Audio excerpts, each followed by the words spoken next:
गोजोन हामलायनायजों लोगोसे नोंथांमोनखौ गोदान खौराङाव बरायबाय। अन्नानै नोंथांमोना बे रादाबखौ जोबजासे नायलां। लोगोसे भिडिअखौ लाइक, कमेन्ट, शेयार आरो चेनेलाव गोदानै फैदोंब्ला साबस्क्राइब खालामनो गुरै खावलायबाय। दानिया फैदो लोगोफोर रादाबखौ मिथिलांनि। गिबि खौराङाव दङ आसाम आरो मेघालया दरनै रायजोनि सुबुंफोरनि थाखाय दिनै गेदेरथार जारिमिनारि सान। बुंनो थाङोब्ला गोबां बोसोरनिफ्रायनो आसाम मेघालया दरनै रायजोनि सिमानि जेंनाया मोनसे सुस्रांजायै गेदेरथार जेंना जानानै दङमोन। मैया गोदान दिल्लीयाव बे जेंनाया अरायनि थाखाय सुस्रांजाबाय। खौरांनि बायदिब्ला भारतनि मिरु नखर मन्त्रि मानगोनां अमित शाहनि गाहाय आगदारि बाहागो लानाय आरो आसामनि गिबि मन्त्रि डक्टर हिमन्त बिश्व शर्मा, मेघालयानि गिबि मन्त्रि कनराड सांमा मोननि गोरोबथा खालामनायजों दरनै रायजोनि सिमानि जेंनाया सुस्रांजाबाय होनना मिथिनो मोनो। बाक्सा जिल्लानि बरमासेरनि जुलि मैदानाव बिटिआरनि सावस्रि बिथोनखौनि बानजायनायाव आसा जथुम्मा बानजायदों।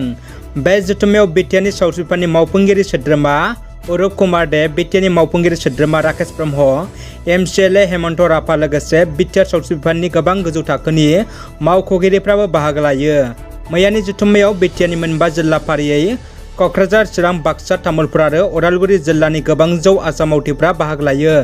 बिटिआर सरकारनि बानजायनायाव 29, 30 आरो 31 मार्च 2022 अक्ट'खालि बड'फा कालचारेल कमप्लेक्स चान्दामारि क'क्राझाराव जागासिनो थानाय जथुम्मा 2.0 ट्राइबेल इवेन्ट कमप्लेक्सआव केशव मोसाहारिनि बिथोन होनायजों लोरगि थियेटार ग्रुपआ दिन्थिनो लानाय रायक'स दा डेमन फावथायखौ नायफैनानै बिथांमोनखौ थुलुंगा होफैनो थाखाय बयखौबो खावलायहरदों। मख'नो गोनांदि गाबोन 30 मार्च मोनाबिलि 6 रिंगायाव रायक'स दा डेमन फावथायखौ बड'फा कालचारेल कमप्लेक्सआव दिन्थिनाय जागोन होनना मिथिनो मोन्दों। दानिया फैदो गुबुन मोनसे खौराङाव। बर'नि हाखौ गुबुन हारिया सेख'नो नाजादों। सा गुवाहाटी, पेटाम्बुक, नयनपारायाव नर्थ गुवाहाटी, बड' गेजेर आरो गोजौ फरायसालिनि आवथायाव थानाय गासै 14 बिघा हाखौ दुलाराय बाथौ गौथुम आरो गुवाहाटी जिल्ला दुलाराय बर' फरायसा आफाद आरो ओनसोलनि दैदेनगिरिफ्रा नायगिदिंहैनाय जायो। बे हाबाफारियावनो बाहागो लायो दुलाराय बाथौ गौथुमनि गाहाय नेहाथारि गणेश दैमारि, लोगो नेहाथारिफोर राथिराम बर', मुलुगमुं ब्रह्म बसुमतारि, लाइमोन आफादनि नेहाथारि राजेश बसुमतारि, एबसुनि बोसोनगिरि खुंख्रा सरगियारि, गुवाहाटी जिल्ला एबसुनि आफादगिरि अनजालु मुसाहारि, ओनसोलनि दैदेनगिरिफोर बिनोदर बसुमतारि, नबिन बसुमतारि बिथांमोना। मख'नो गोनांदि बे हानि सोरगिदिं गुबुनारिफ्रा नाख्रेबलायगासिनो दङ। ओनसोलनि बर' रायजो राजाफ्रा गासै बर'नि माहारियारि दैदेनगिरि बिथांमोननि सुबुरुन आरो हेफाजाबखौ लुबैदों। बर' फिसानि थाखाय गेलेमु बिथिङाव मोनसे गोजोनथाव आरो जाफुंसार खौरां। भारतनि आइजो माहारि फुटबल हानजायाव सासे बर' हिन्जावसाया सायख'जानो हादों। खौरांनि बायदिब्ला बिटिआरनि खुंथाय सोहोर क'क्राझारनि फुटबल गेलेनायाव राफोद आरो रोंगौथि थानाय उपर्न नार्जारिया भारतनि नेशनेल आइजो फुटबल हानजायाव सायख'जाबाय।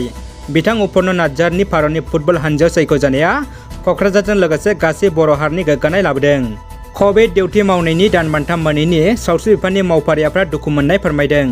कभिड-19नि गिख्रंथाव थासारि समाव सानडे मानडे हलिडे गैयालासे सान हर डिउटि मावनायनि उनाव सोरखारा सावस्रि बिफाननि मावफारियाफोरनो दानबान्था होयैखौ गोथौयै दुखु मोननाय फोरमायदों एएनएम नार्सफोरा। क'क्राझाराव थानाय सावस्रि बिफाननि डाइरेक्टर मावखुलियाव 200निबो बांसिन एएनएम नार्सफोरजों लोगोसे सावस्रि बिफाननि मावफारियाफ्रा गोथौयै दुखु मोननाय फोरमायदों आरो सोरखारा थाबैनो कभिड-19नि गिख्रंथाव थासारिनि समाव डिउटि मावनायनि दानबान्थाखौ होनांगौ होननानै सोरखारनि खाथियाव गोख्रों दाबि दैखांदों। दानिया फैदो जोबथा खौराङाव। बर' हारिनि बिर जोहोलाव एनडिएफबिनि गायसनगिरि आफादगिरि आरो बिटिआर गोजोन गोरोबथानि सागानगिरि रन्जन दैमारिनि हाइकर्ट हियारिंआ मा जाखो? गोबाङानो मिथिनो लुबैदों आरो सोंलु खालामदों। आंनि फारसेनिफ्राय जा एसे गुमुर मोनदों नोंथांमोननो फोरमायनाय जायो। रन्जन दैमारिजों लोगोसे सा 15 बारग' एनडिएफबि बिर जोहोलावफोरनि केसनि बिजिरनाय हियारिंआ दासिम गौहाटी हाइकर्टआव सोलिगासिनो आरो बे बिजिरनाया 1 सप्ता, 2 सप्ता, 3 सप्ताबो लानो हागौ होनना मिथिनो मोन्दों। बे केसनि बिजिरनायाव देरहाबासो बर'नि बिर जोहोलावफ्रा उदां अख्राङाव फैनो हागोन। साफ्रोमबो बर' फिसाफ्रा रन्जन दैमारिजों लोगोसे बिर जोहोलावफोरनि उदां जानायखौ हास्थायो। अबंगसेया जेन' जोहोलावफोरखौ उदां खालामो आरो गोहो होयो, बिनि थाखाय बयबो इसोरनि सेराव आरज गाबो, बेखौ खावलायनाय जाबाय। रादाबा एसेनोसै लोगोफोर। रादाबखौ जोबजासे नायनायनि थाखाय गासैनिसिमबो साबायखर आरो गोजोन हामलायनाय थाबाय। जै बर' हारिनि गोजोन्थों।